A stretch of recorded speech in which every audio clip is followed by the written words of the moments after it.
Greetings, everybody. Keith here. Looks like I've lost the video on my side here. I'm going to drop out and I'll come right back. Be right back with you, folks.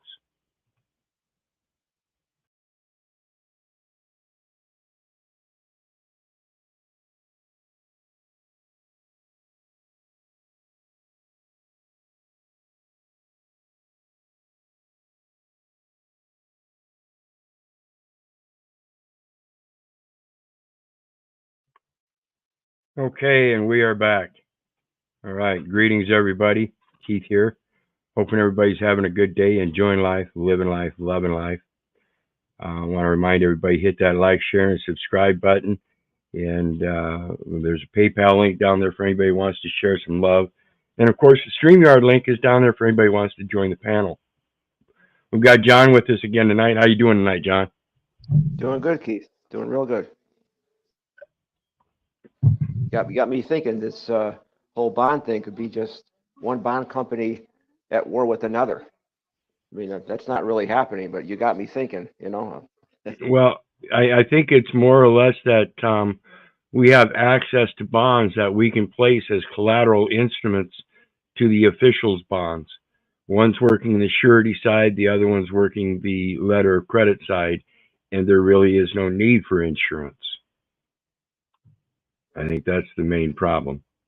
Okay, because I just see a lot of the courts they seem to be at war, you know, attacking our trust accounts and all that. So you could be right. Yep. They're hurting us. All right, so let's get into it. Tonight we're talking about the Goon Squad, and like you've heard me all the time talk about Hitler's willing executioners, the very reason for this constant reminder to myself and others, as well as I did a series on a book called Hitler's Willing Executioners, wherein this is exactly how it starts, folks. We have local police forces that have what they call goon squads.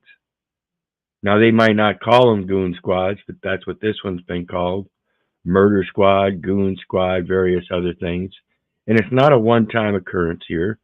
This is something that has become endemic in the system, and this just happens to be one of the more profound cases.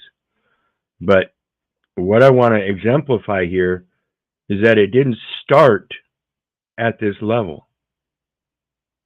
It starts at a minimal level where they get away with the little shit, and it gets worse and worse and worse. And that's the problem. We have to start learning how to stand up and hold these people up to their official duties and the moral ethics on everything.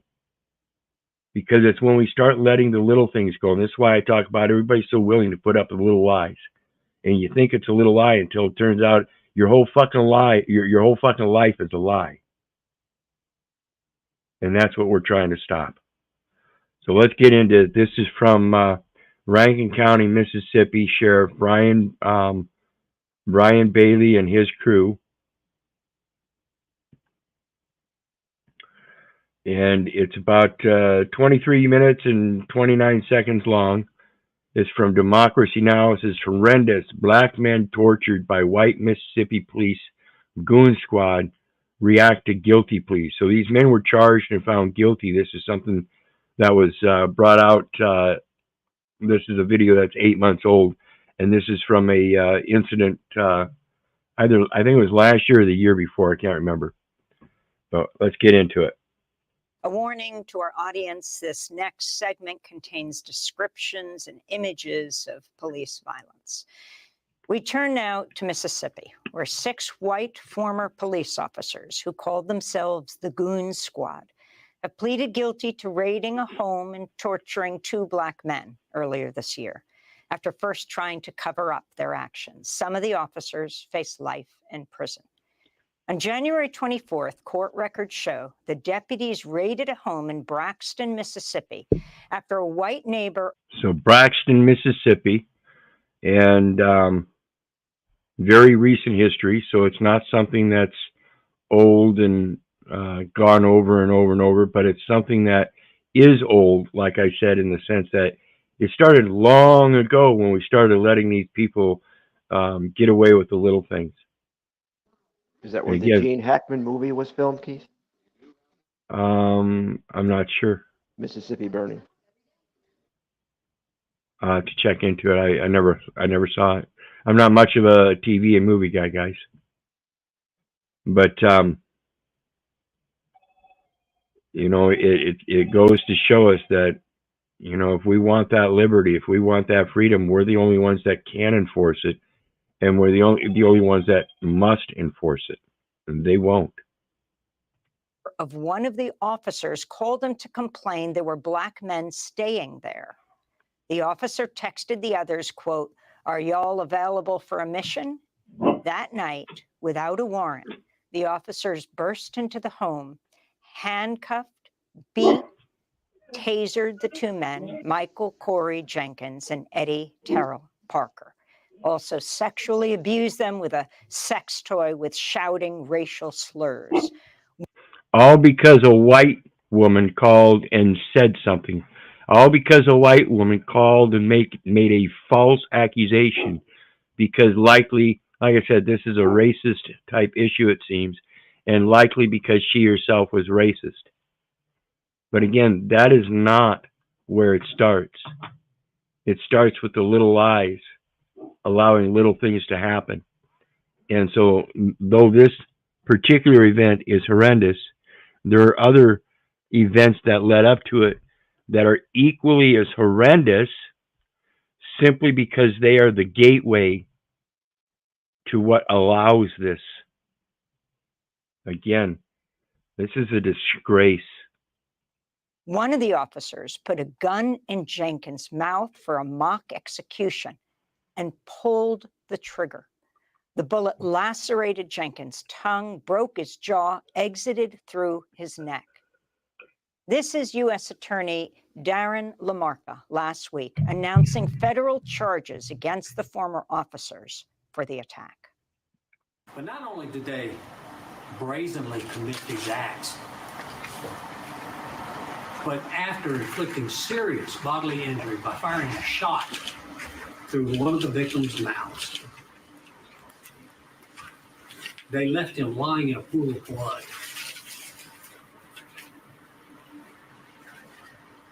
Gathered on the porch of the house to discuss how to cover it up. See, this is blatant intent, and this is not intent after the fact, folks.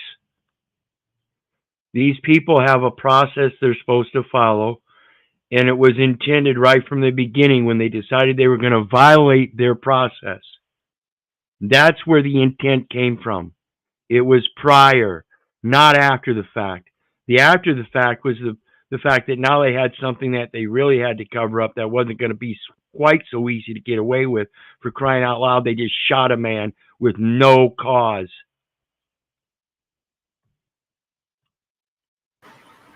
What indifference, what disregard for life. After the attack, Michael Corey Jenkins was actually charged with a felony based on methamphetamine the officers said they found in the raid. But records show that was a lie, and the charge was dropped. In fact, the deputies planted drugs to devise an excuse for the raid and also stole surveillance video from the house. Their body cameras were off. Court documents said the officers used the name Goon Squad, quote, because of their willingness to use excessive force and not to report it. Their willingness to use excessive force and not to report it. And this is what they call themselves. Now, there's going to come an issue about the sheriff, Brian Bailey, and his wanting to seek government immunity. But again, like I said, this isn't something like a one-time event. This is something that's been brewing through years, and these people have been doing it for years. And it's a pattern of practice. Under that pattern of practice, that sheriff, under that surety bond, fails his contract by not making sure that these men are not only trained, but supervised appropriately so that it doesn't violate the bond. So it's not a matter of handing it over to the police.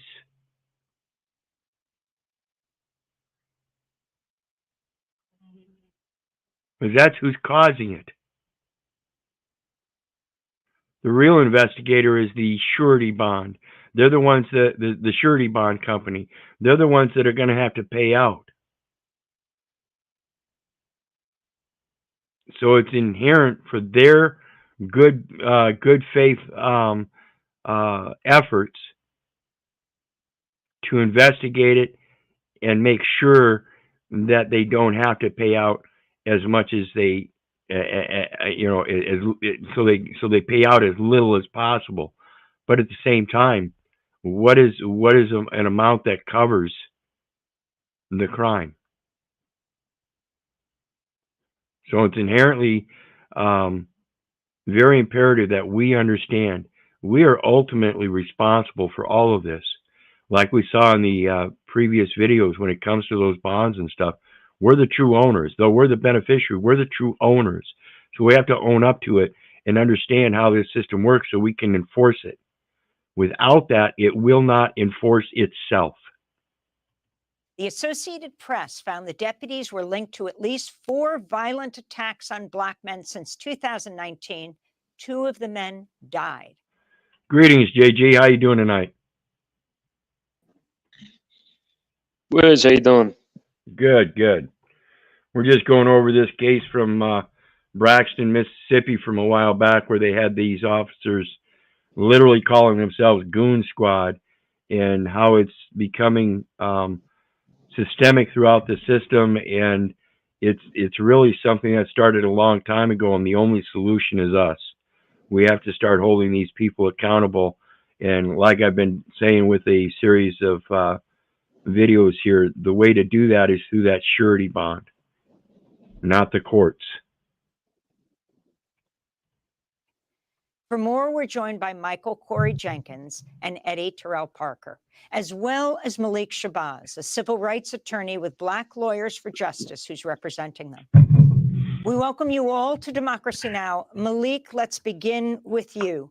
Can you talk about how this case was exposed, how we saw these officers charged, and what you understand about their background, this not being the first vicious attack? Okay. This Thank not you for having us on. this not being the first vicious attack. So they're saying it's already happened. I want to say before we get started that Michael and Eddie will only be speaking, that they cannot speak about the specific details of what happened in that house that night, but they can talk about their reactions to the guilty verdicts and to their pain and suffering. And Michael is suffering because half of his face is numb. But because we have sentencing coming up, so we're under certain sensitive legal guidelines. But we're happy to be on with such a progressive audience. This case was brought to light through the determination of Black Lawyers for Justice, of myself as the attorney for Michael Jenkins and Eddie Parker, and Mississippi Counsel Trent Walker. From early January, we have advocated strongly and vigorously in every way. And we have worked with community activists in Mississippi and throughout the country. And so an article here says that Brett McAlpin, Jeffrey Middleton, and Daniel Opdyke were sentenced to 20 years in prison, while Christian Dedman was given 25 years and Joshua Hartfield 15 years. In order to bring the truth that is coming to light today, that these defendants, Hunter Elwood, Christian Dedman, Brett McAlpin, Middleton, Opdyke, and Joshua Hartfield, that they're called the Rankin County Goon Squad. They're known in the community as the Rankin County Death Squad. This has been occurring for a long time. Known in the community as the Rankin County Death Squad. Known in the community. So it is a pattern of practice that the community itself is even aware of. Not like it's hidden. So in consideration of that, I don't think the sheriff Brian Bailey has any recourse for or any way of getting out of qualified immunity. If the community knew it, then he knew it. Long time under the leadership of Sheriff Brian Bailey, who should be the subject of criminal. Greetings, Iman. How you doing tonight, sister? All is well, brother. I'm good. I'm good. I'm just taking in what you're showing. Yeah, it's disturbing, but we've got to remember, we've got to go through this. They're not going to do it themselves. Well, yeah, and that's why we study what we study to make change for the future. Absolutely, absolutely. Investigation also, and they have been getting away with this so long that they felt emboldened to act in such a radical and callous way on that night of January 24th, 2023. But it's through persistence. It's through intense. Yeah, just over a year ago then, January 24th, 2023. So it happened last year. And then by 8 months ago, they had him in court. So it kind of moved pretty fast there, according to the way the system's been working. But like I said, they sentenced them all anywhere from 15 to 25 years. And I still don't know if that's quite enough. You know, when it comes to these public officials and such heinous activity, I think we owe the community an example every time when it gets this bad. Every time. That, listen, that's so egregious, we can't trust you anymore. Go ahead, sister. Brother, this kind of touches really close to home for me because I had two family members very close to me that went through experiences like this, and it really touches home. So yes, I'm adamant about learning as much as I can to change this world that we live in, just as you, my brother. I thank you. Yeah, absolutely. And that's, you know, I don't share the same kind of experiences and I can't equate it that way, but I will tell you that my experience, like I said, being torn from my family, literally ripped from my mom's arms, having my children taken away from me, that's the base foundation. That's where it starts, is the destruction of the family. And it's when we let those little things like that happen, placating that we're actually looking out for the interest of the children. You're not. If you were really looking out for the interest of the children, you wouldn't put them in the hands of pedophiles and other forms of child abusers. You wouldn't put them in the hands of strangers that don't give a fuck about them, but rather are concerned about the dollar that's binding their obligation to that child. While that child, just like the rest of the community, has no way to speak out unless they do it themselves and then get smacked down for it. I've been screaming, "You're not my daddy," all my life. And I understand it's because other people believe they are. Other people believe they have this kind of authority. And you don't. It's up to us to stand up and say no more. Legal advocacy, with us advocating to the U.S. Justice Department, collecting evidence and applying legal pressure and all kinds of pressure to bring about what is now historic. Last Thursday, and that's why I'm getting involved in these audit things. It's a matter of continuously and progressively bringing more and more facts to the surface through these audits to create that evidence that this is in fact systemic at the very lowest level of just even thinking that these people or these people thinking that they are the authority when they are not. How can you be the authority if you know that you're under a surety bond as a contractor and that you owe an obligation to the owner? That itself tells you you are not the boss. This is what we're going to start teaching throughout the entire communities, is how this system works in its simple forms. And it's uniform throughout all jurisdictions, like I've been showing you. They're the public servant in a public trust. That is the position you first must need to understand for them. Your position as a beneficiary is most important. There are other things you need to do. You can't just sit around and not do anything, expect to gain a benefit. In order to gain that benefit, you need to know how the whole system works, top to bottom, because in that system of benefits, you're the last one. First comes a grantor, then comes a trustor, trustee, who makes everything up, and then you get to benefit. 6 defendants pled guilty to 14 federal criminal charges. They'll plead guilty to more state charges Monday. This is the first time, democracy now, this is the first time that a white Mississippi police officer has ever been held criminally responsible for harming a black person. And we know that plenty of police brutality has occurred not only in Rankin County under Brian Bailey, but throughout the state of Mississippi. This is a history-making moment. I'm just so sorry it had to come on the backs of the pain and the suffering, the torture and the shooting and the abuse and waterboarding of Michael Jenkins and Eddie Parker, our clients. I can't bear to go to Michael Jenkins. And now that I think about it, I think Rankin County is where they've got our brother Melvin Washington. They've had him locked up since just before Christmas, December 23rd or 24th, for supposedly making terroristic threats because these people are not doing their job. He didn't make any terroristic threats, but in order to shut him up, they're locking him up and accusing him of doing such things.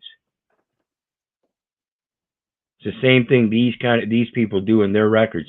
They make shit up to make it look like they're doing their job, when in fact their job has nothing to do with what they're doing. These people are acting way outside the outside the boundaries of their official duties, and that's because they get emotionally involved in things. And we have to remember, again, as people of the community, we're the only ones that can enforce these laws. They're going to get wrapped up in their emotions and their idiotic private discernments and don't even know the law. We hear it time and time again. Oh, I don't know the law. Keith, what's the definition of justification? Justification. According to Google, justification, the first thing shows up, says the action of showing something to be right or reasonable.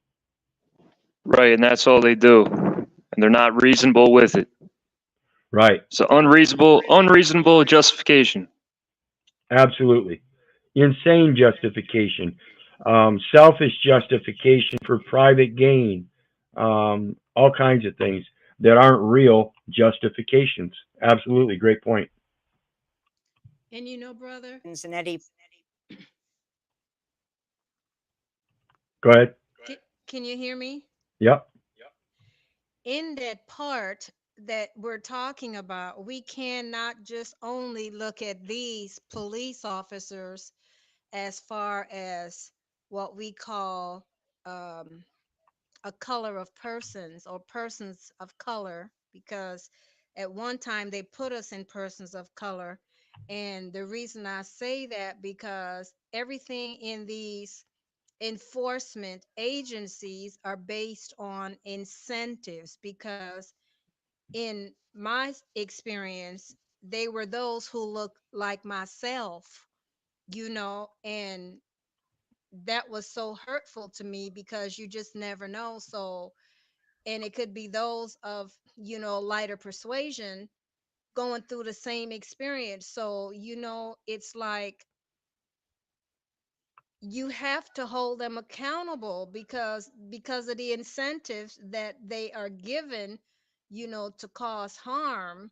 you know, they think that they're invincible, and that's why, you know, the cover up and everything else takes place. It's horrible. Yeah, it's like Kara says, successful fraud until you call them on it. And the only way you can call them on it is if you have knowledge of what it is and how to remedy it. Parker, meeting you in this way for what you went through that horrific January night. But I'm wondering if each of you could respond to the guilty plea of these officers and what it means to you that some of them may be facing life in prison. Michael Jenkins, let's begin with you. I feel great that we're finally getting justice after months. At first they didn't even believe us. You know, for a while I didn't think they were gonna even get a slap on the wrist or anything, but I feel great about it. And I know it's difficult for you to talk with the gun in your mouth. The police shot you through your mouth, lacerating your tongue. It went through to your neck, shredding that area of your neck. I am only glad that you can be with us today. Did you think you were going to survive that night, Michael? No, ma'am. No, ma'am. That must have been terrible. The thoughts going before this through this guy's mind.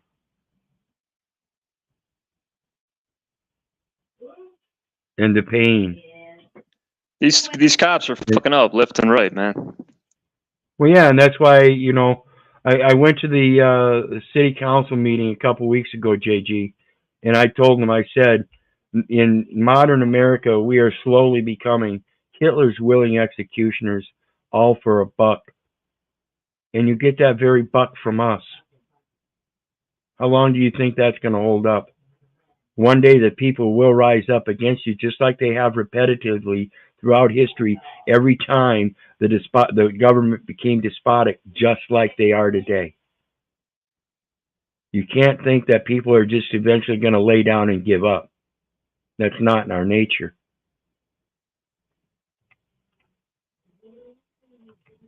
I'm still going through pain right now. My whole face numb, my mouth hurting right now. Let me speak.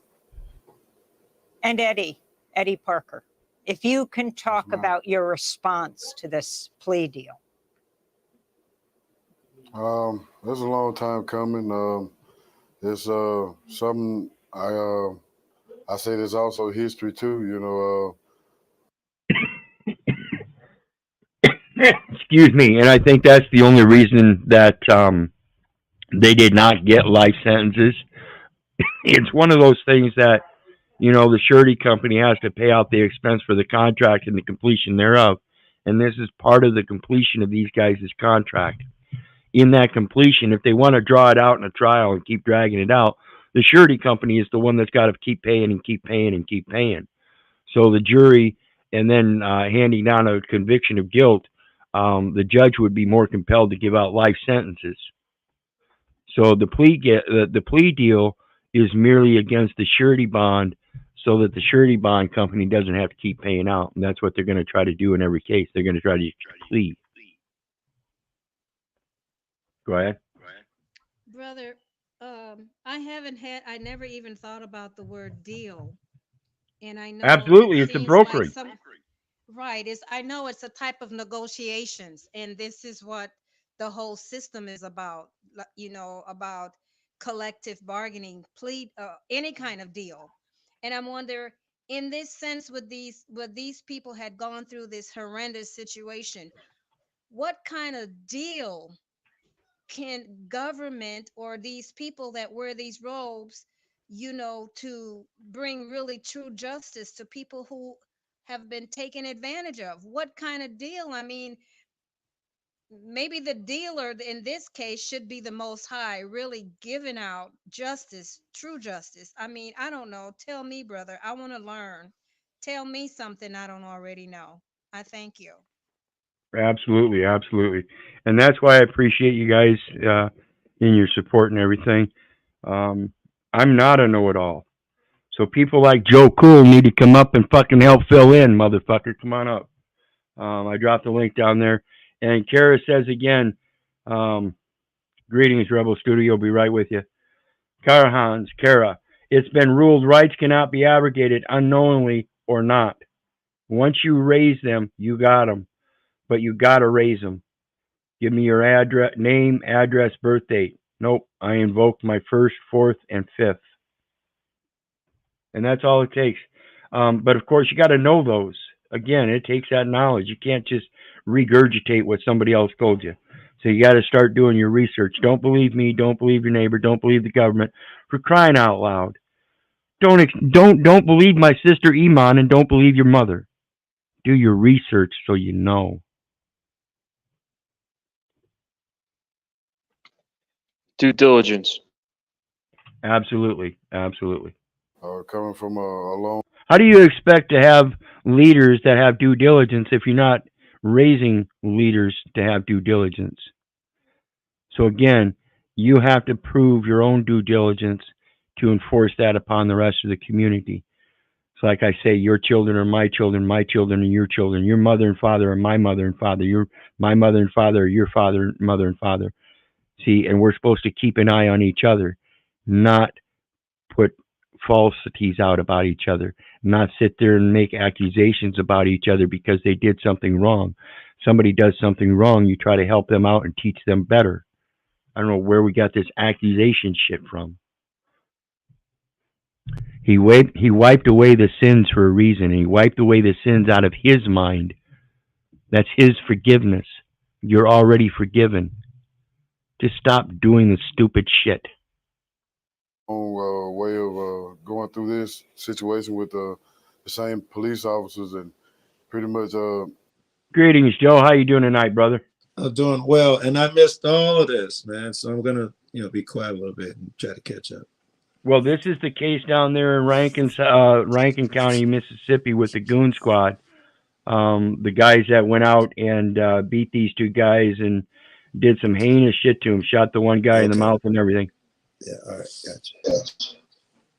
And we're just going over the ideals that, we've really got to start learning how to put our foot down long before it gets to this kind of egregious actions. It's letting them get away with the little shit. I would agree. Yeah. I would agree. We'll rap about it when you pause the video, but I think you're on something.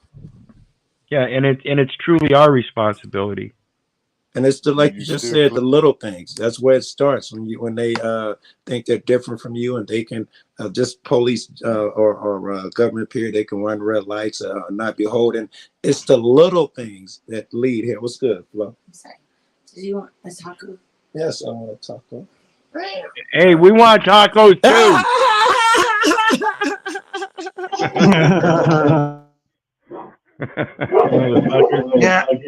Yeah, we're to invoke our 1 through 8. Well, you just say I invoke 1 through 8 because that's for us. 9 and 10 just was written for the states, and if you invoke that, then you're putting yourself back into the states, ain't you? No. Let's understand the 9th Amendment first. Is the 9th is telling the government. Again, they're all instructions for the government.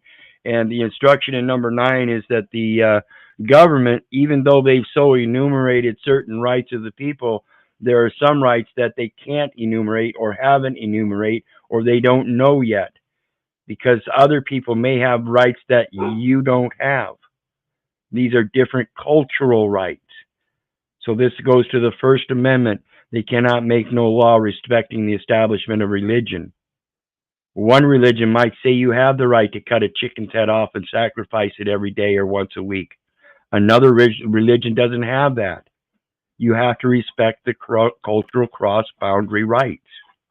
The 10th Amendment is explaining, without saying it, and I think it should be rewritten so it does succinctly say it, that the power so delegated to the United States by the people in the Constitution and not prohibited to the states or not regulated by this, whatever it is, it's saying those powers that were not delegated to the United States by the people are therefore set aside and reserved for the states or the people. but it doesn't tell us that those rights are delegated by the people first and foremost. It just says the power is delegated to the United States or whatever, and Very then good. we should be putting the people first in all cases. Yeah. Yeah, it needs to have the part where the state is not delegated the right to create and enforce or establish law upon the people. And Well, I think nobody is what does. should be added into it, because the Well, states don't have no power. Constitution no, don't give them power. no, that's already there. That's Article 1, Section 8, where it talks about the Congress makes rules for the government. It does nowhere you find it and you show me. Nowhere does it say it's anybody makes law. It says Congress makes rules for the government, and it does not say it makes rules for the people. And that power is not delegated to the states, because you cannot make law for the people. The law is already there. What is done is what ought to be done. There is nothing new under the sun, and the true law is equity, long before even common law. Common law is merely contract law, and when they merged equity with common law, it was merely the merger of trust law with contract law. And that's why I say now every contract is evidence of a trust. Look for the evidence of the trust by the very language in it, and then put yourself in there as the third party beneficiary. That's as simple as I can make it. Well, I did read Article 1, Section 1 that states that no one but Congress shall have the ability to create law. Only Congress has the ability to create law. That's what I read in Article 1, Section 1. Now, if it's misinformation, then I'm wrong about that, but that's what I pulled up. Well, yeah, but again, that's not what it says in the actual wording. The wording says Congress shall make rules for the government. They don't use the term law. Is that, I got to Google it and look it up or something. I pointed it out several times, folks. Clear, to stay out the way so you wouldn't end up in this situation. But ending up in this situation wasn't part of me, staying clear. So I'm astounded. I'm real happy that it's finally come to a point where they're getting getting a feeling of what they dish out to people, day in, day out. And I really misspoke, because it's not a deal. They have pled guilty. The idea that they call themselves, Eddie Parker, that they call themselves the Goon Squad. Your thoughts? That's the Goon Squad. That seems to be a crime organization that they were paid to go out and to stop, but they became that themselves. I believe policing and the public go hand in hand. I mean, they're people just like us. They want to be held accountable for everything they do. They want to get this certain I guess you say the end of the stick treatment as being the golden ones, but they're not. They're people just like us. I mean, they go out and they do the opposite of what they're getting paid to do. Yeah, I noticed that too, Joe, and that I can't say he doesn't have a reason to be. Yes, I I mean, can only imagine the pressure right there and all of that shit, and yeah. Yeah, and that's why I say I know it's hard to speak out. I told the mayor in my meeting with him last week, I'm literally kind of scared going through this, because I know the past history, and people just have a tendency to lock people like me up and not want to listen to us. And then I went over and spoke to the assistant DA, and he wanted to sit there and say, well, I've pretty much heard enough from you. And I spoke right up. No, you haven't. No, you have not. I am the one in this community, and I'm just getting started. I'm going to be at every city council meeting and every county commissioner meeting I can be at. You have not heard the last from me at all. And then he wanted to turn around and tell me that they didn't have anything to do with federal codes. I said, fuck, you don't. 18 U.S.C. 4, misprision of felony. You have a duty and obligation of a moral respect to turn anybody in that is violating a federal code. 18 U.S.C. 4, Joe, read it. I'm gonna write it down right now. These cops trying to be gangster, right? It always gets the best of them. They get carried away trying to be gangster. Yeah, and like I said, it always starts on something smaller, right? And generally, that something smaller is what she was talking about earlier, Iman, talking about incentives.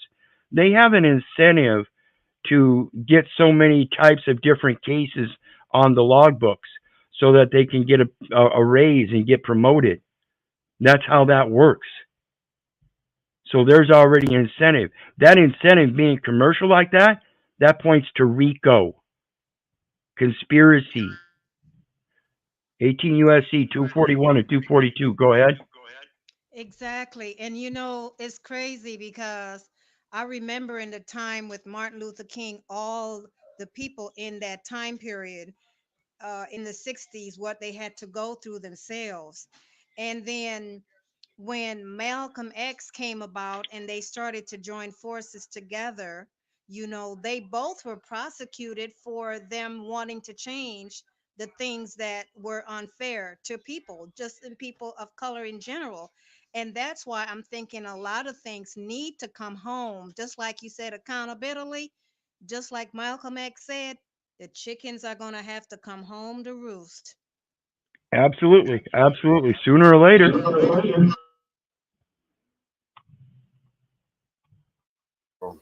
I think it's very horrendous how they can call themselves, goon squad, and still put on the badge and say they're protecting people. Malik Shabazz, your lawsuit also mentions other times Rankin County Sheriff deputies used excessive force. I want to ask you about Damian Cameron, who died in 2021 after being taken into custody by the same Rankin County Sheriff's deputies who later attacked Michael Jenkins and Eddie Parker. This is one, like I said, this is not the first time it happened. And though this is egregious, it's not the first time they've put people to death. They call them the death squad for a reason. How is that not a pattern of practice? Clip from a WAPT news report featuring Jenkins' mother, Monica Lee. A news release from the Rankin County Sheriff's Office says deputies got a call about a burglary and vandalism. When they arrived, Damian was identified as the suspect. The release says as a deputy approached him, he began to fight and resist arrest. They were able to eventually get him into custody and into a patrol car. And I'm thinking they're taking my son to jail. So I go outside and tell my son goodbye and I love him and I'll be up there tomorrow. At that point, when I got to the side of the truck, my son was laid on the ground, unresponsive. Monica Lee has said she believes if the sheriff had taken action against the deputies involved in her son's death, maybe they would not have gone on to attack Michael Jenkins and Eddie Parker. The lawsuit also holds Sheriff Bailey responsible. Yeah, if you'd have taken responsibility when that first event happened or the prior events happened, whatever it was, to hold them responsible, liable, and culpable as they're supposed to be under that surety bond, that would have been the proper manner of taking things. But since you negate that and don't do it, that's obviously neglect of your official duties as the sheriff, Mr. Brian Bailey. That's your responsibility. You are the executive, and you're the ones that's supposed to make those executive decisions. So when we find out that you didn't make the proper executive decision in the past, that shows the pattern of practice and why you don't deserve government immunity. You don't deserve it. Go ahead. I'm thinking, brother, as I thought, I think wasn't Malik Shabazz the name of Malcolm X before he went to Malcolm X? I don't know. I'd have to do some further research on that. Okay, I believe so. It's hitting home. Yeah, I have to check that real quick. Responsible for failing to properly train the deputies involved in these incidents. This is Rankin County Sheriff Brian Bailey speaking last week about the charges his former deputies pled guilty to. Based on the facts and their guilty pleas, all of the former deputies lied to me that night of this incident in January. We have cooperated fully with all outside investigating agencies to uncover the truth and bring justice to the victims. It says Malcolm Little. Coincidentally, my last name, Little. Malcolm Little is what it says. You would have to show me the research on that. Yeah, We've also no problem. sought No problem. I thank you. assistance from outside agencies and consultants to help us in repairing our trust with the community. So that was Rankin County Sheriff Brian Bailey speaking last week. Malik Shabazz, the civil rights attorney who's brought the lawsuit on behalf of Michael Jenkins and Eddie Parker, if you can respond to the sheriff and to this previous case. Yes. First of all, I want to give honors to Miss Monica Lee, who is the mother of Damian Cameron, attorney Trent Walker, and myself.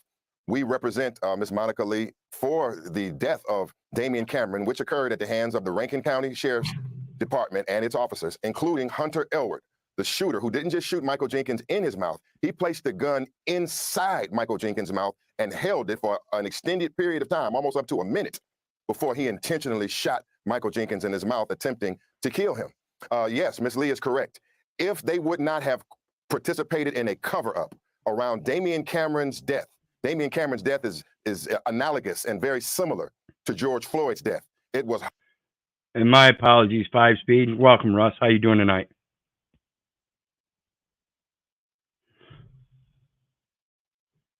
You there? All right, he must have stepped away. Hunter Elward and Luke Stickman, who put the knees on Damian Cameron's back and on his neck, causing trauma to his neck and causing hemorrhages in both of Damian Cameron's eyes, meaning that the compression on his neck is what led to asphyxiation and his actual cause of death. But the autopsy. See, and that's medical information that can't be disputed.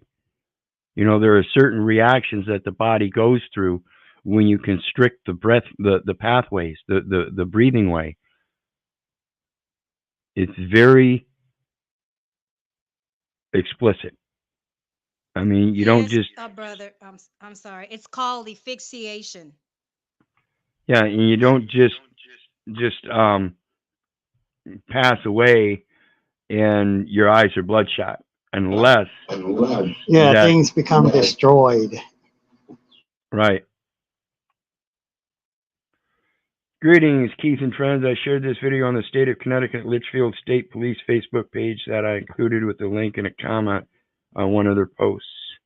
I tagged Keith. Thanks, sister. Says phone call knocked me off. I'm listening and hop back up after I eat my taco. Damn it, bring that damn taco with you. Give me one.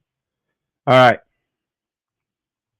Mysteriously was ruled undetermined. With all of the evidence that I'm saying and all of the gruesome photos of the neck injuries and the hemorrhages of the eyes bulging out of his head, the autopsy finding was mysteriously undetermined. The autopsy itself is missing certain information, and therefore myself and Black Lawyers for Justice, we have our own forensic pathologists who are coming forth shortly to show you that this was a homicide and that Rankin County and Brian Bailey refused to provide the state medical examiner with information to reach a proper conclusion because they were all protecting the officers from criminal prosecution. Therefore, see, these are public officials, and that's a public record, and that is supposed to be on demand of the people. And when they hide it, that is malfeasance of trust, misfeasance of trust, that is treason, sedition, and everything. They are the principal. They are obligated to the people. This is going to stop. Yeah. Ens legis.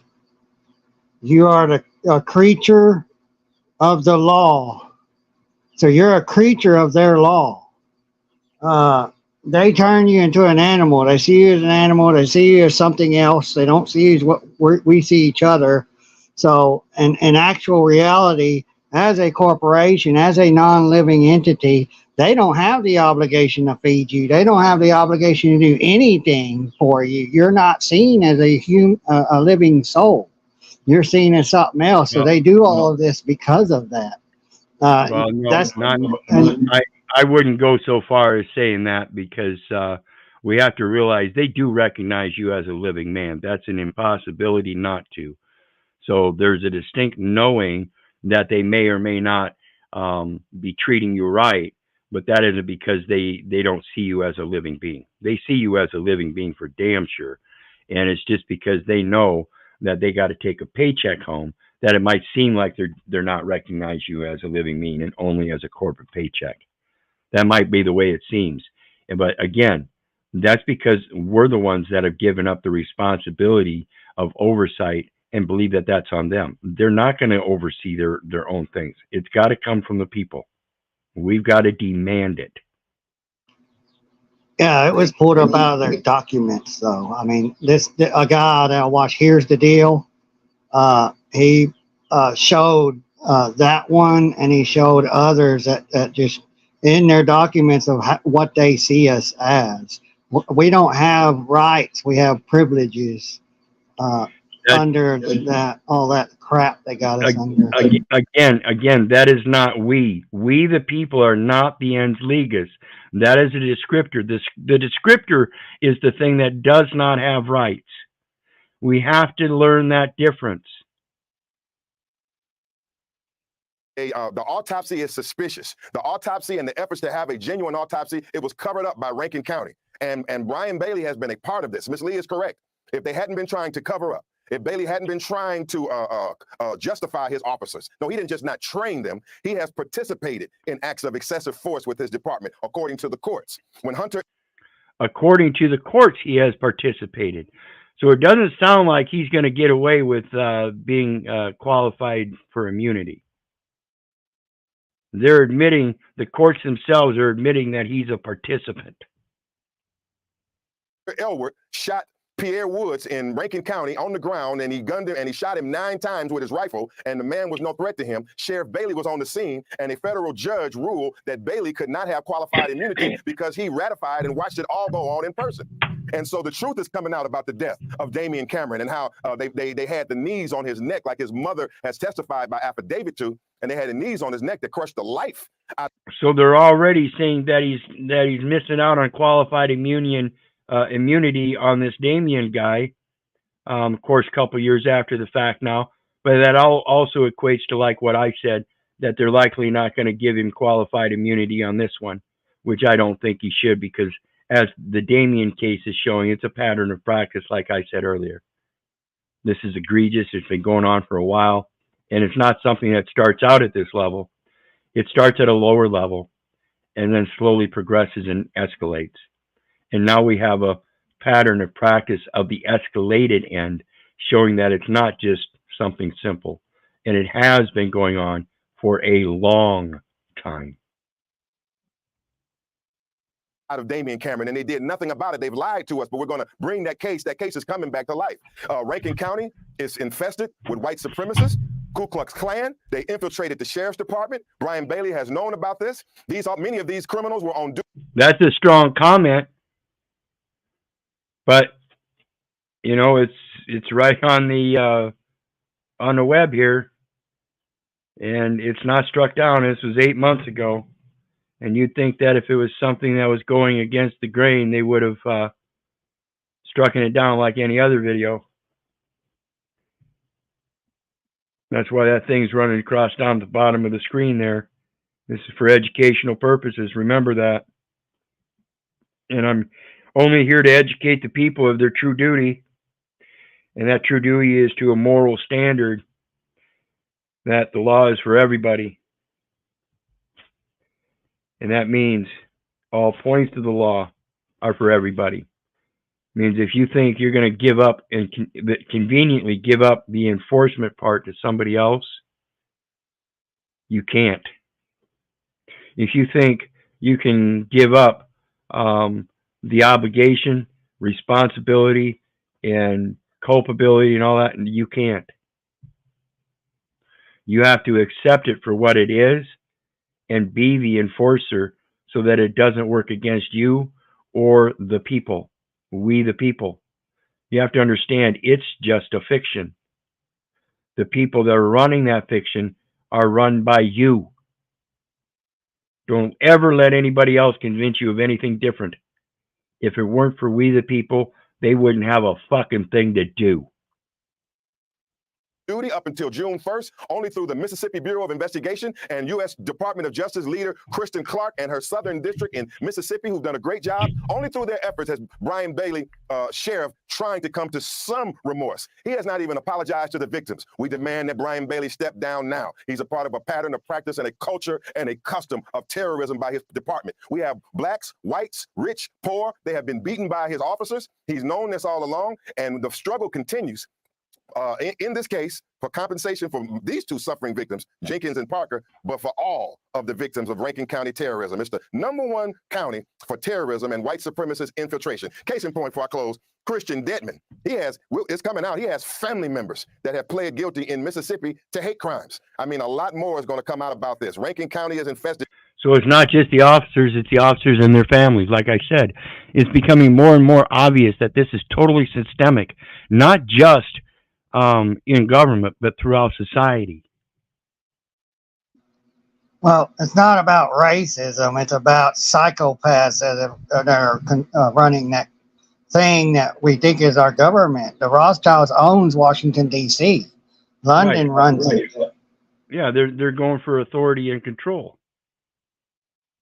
It doesn't matter what race you are. I agree. That's why I said I'm not going to point out the racism here, because that's obviously what this seems to be about, and you can't really deny it. But again, the deeper problem is that it's a divisionary tactic for power and control, and it doesn't matter who's at the top. They're trying to destroy and separate everybody below to keep them in division, and that's just one of the tactics. So again, we have to realize. Looking to enslave every man, woman, and child. Yep. How you doing tonight, Russ? Good. How's everybody else doing? Hope everybody's doing well. Good. Good. So Imperium Privatus says not just demand to keep, but start up the grand juries as they did in the beginning, the grand inquest, to set straight first with equity by notice, and then for continued trespass with law. And I think that's an important aspect that the Republic community is missing there is, in order to rebuild that Republic, you have to be able to know how to instill it, enforce it, and do so in the proper manner. And that, again, is equity. You have to be able to fill these offices without emoluments by doing it out of the kindness of your heart, letting them know that you do fulfill your obligation of public service to your fellow man, owing no man anything but to love one another, for to love one another is to fulfill the law. And that's why I'm going on about these surety bonds and letter of credit and all this stuff, sureties and how all that works, because again, it's all a circulatory system. What goes out is supposed to come back on both sides, equal consideration, equal benefit. Well, when it comes to the law, they say you're the law. Well, it's all law. You're under Allah, the law, putting words together to manipulate the mind, as they did with they're against terrorism, or terrorists. Well, actually, they're against natural terraforming of the land, and everything, and therefore artificial terraforming of what they want to have this plane we live on be done their way, under something else rather than natural. I mean, they've taken all kinds of words, every word they could, and just created their own. Well, and that's why it's so important to understand the different grammars, because all these different jurisdictions are just delineations of a different type of venue to accomplish the same activities, the transfer of property.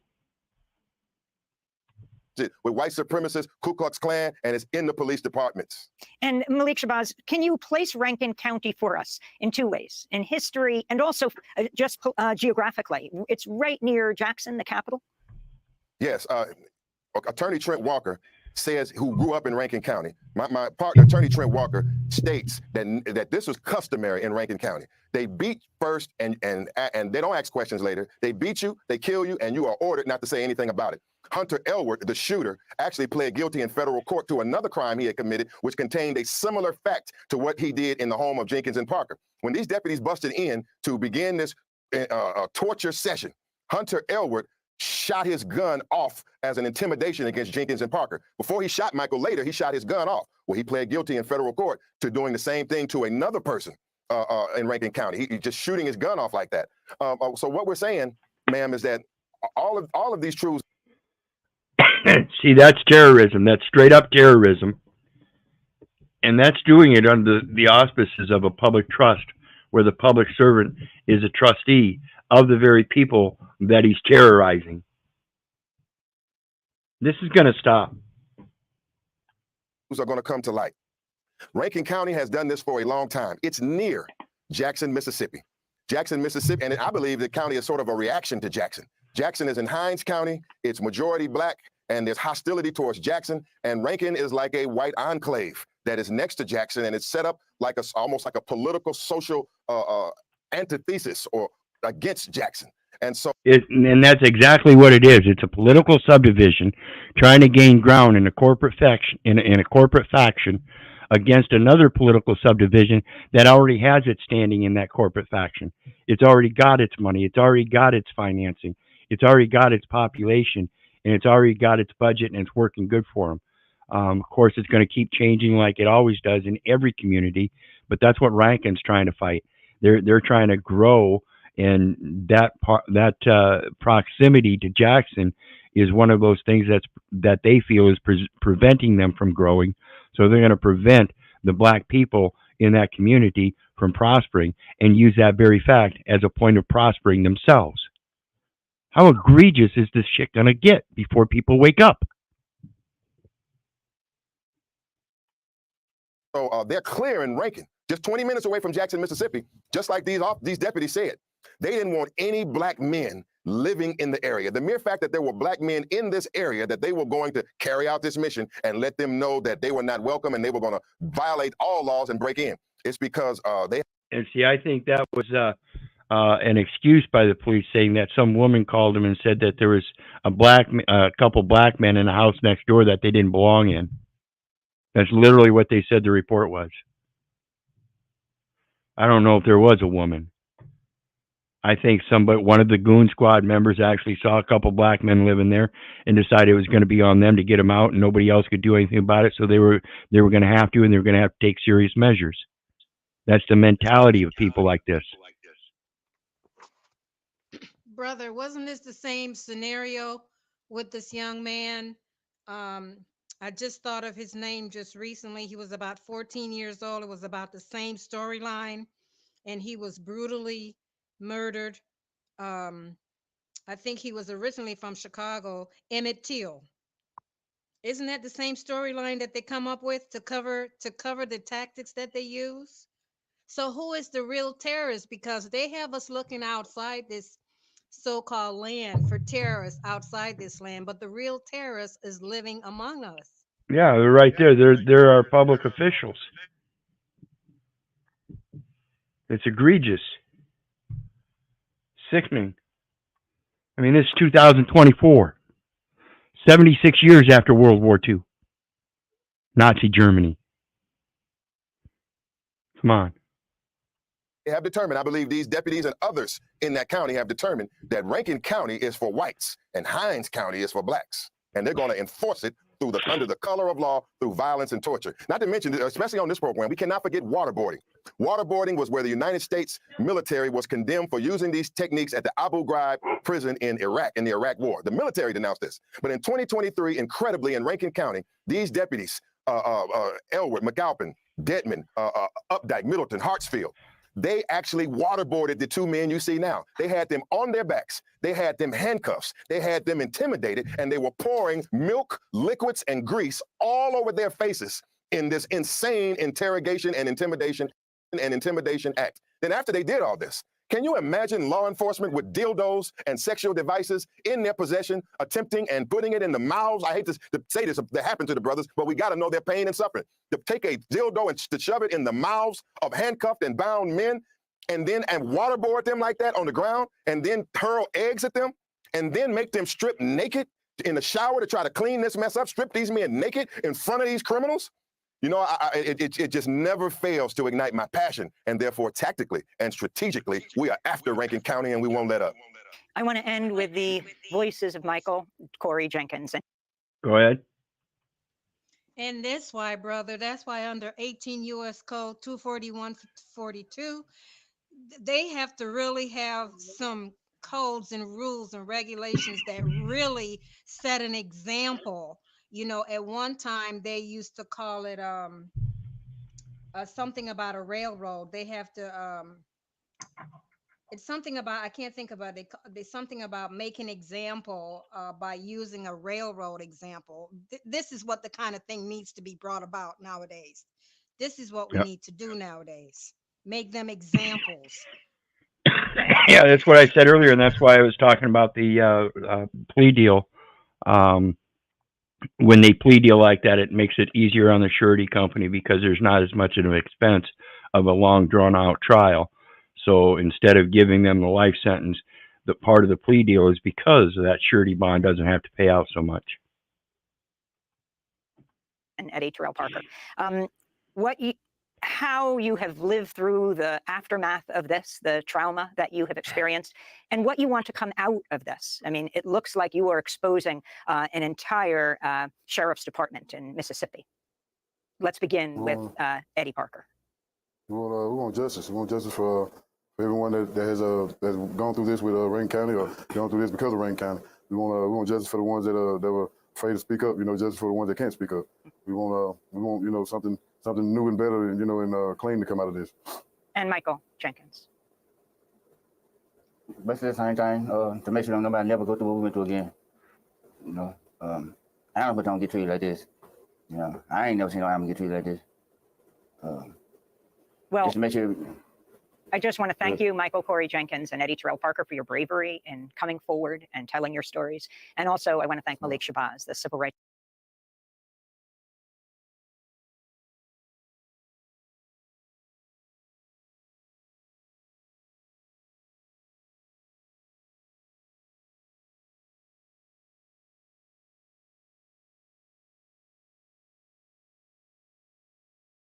You're muted.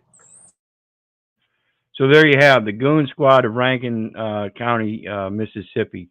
They call themselves the Goon Squad. The community actually knows them as the Death Squad. How stupid could the sheriff be if he doesn't know that himself?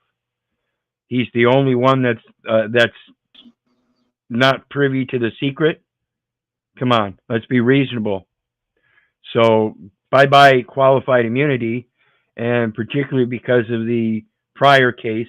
And I'm going to keep track on this one because it sounds like there might be even more cases prior to that. Sounds like this Goon Squad's been going for quite a while.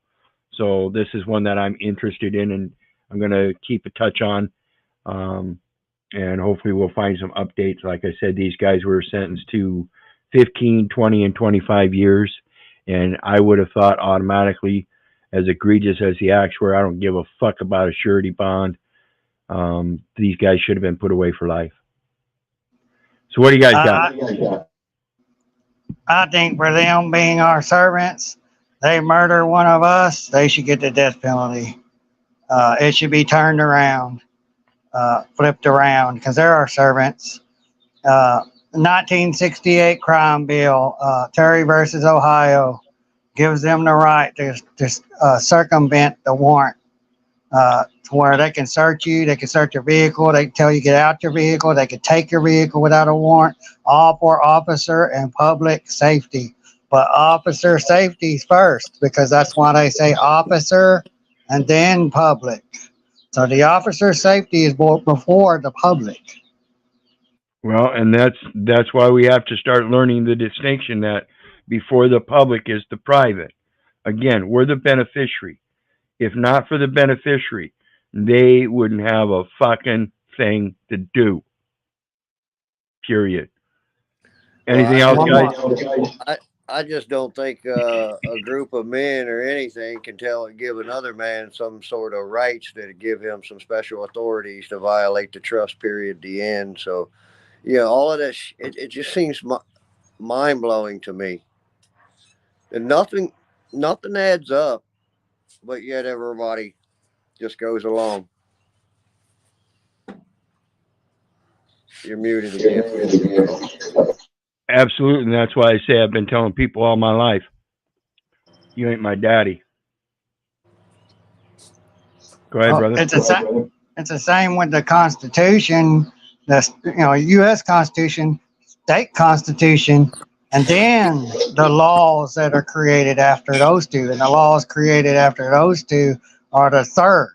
That's what. And if if the laws outside of the U.S. Constitution and the state Constitution does not align with either one of those, especially the U.S. Constitution first, because that's what they swear an oath to first.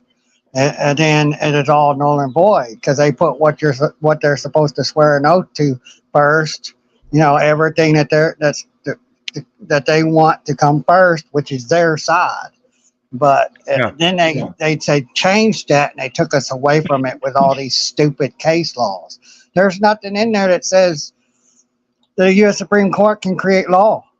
Yeah, those are all. Yeah. Case law is nothing but an opinion. That's it. They are not law. They call them case law, but look at them. They don't state anything but the presiding judge's opinions. That's it. And see, Keith, when we say Constitution, and I know you have a way with word, and I've always gone through to the origination of words myself, looking at how they're formed.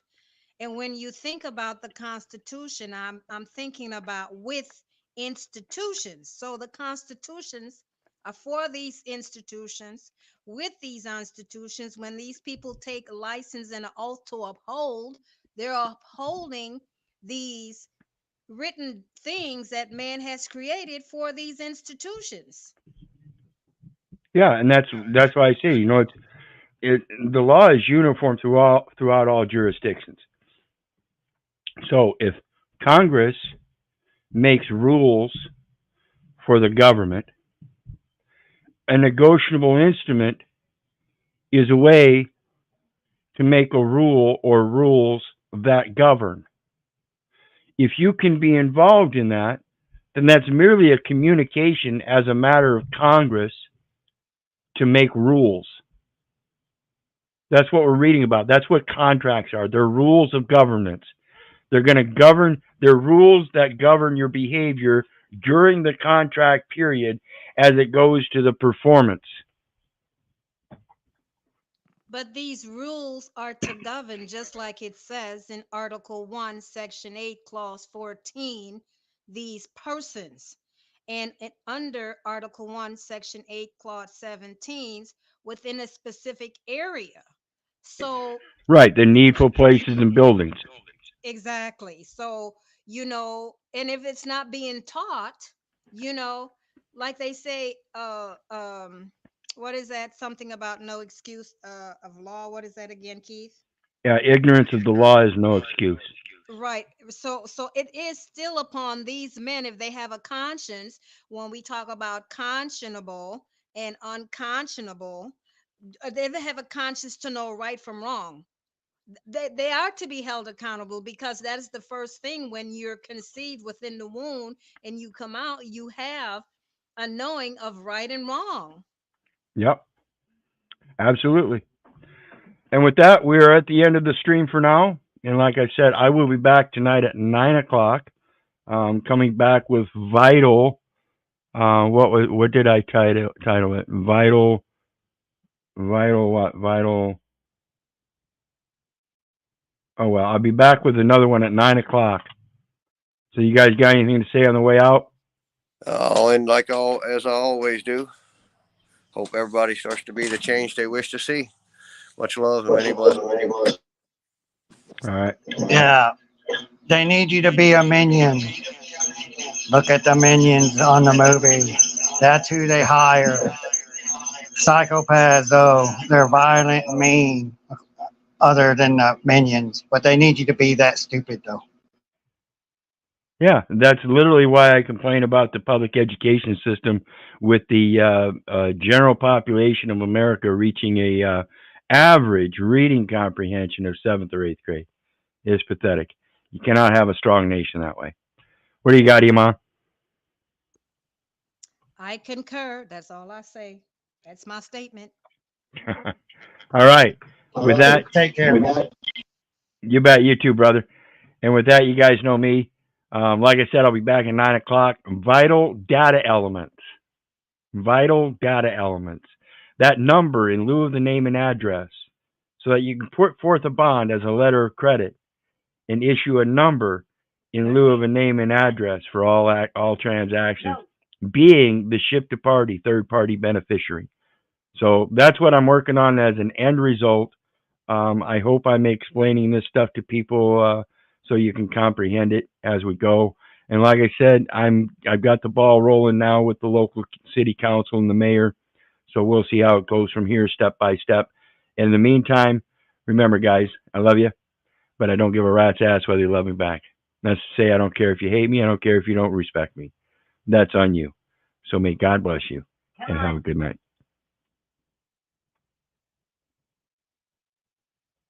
Murphy.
Good boy.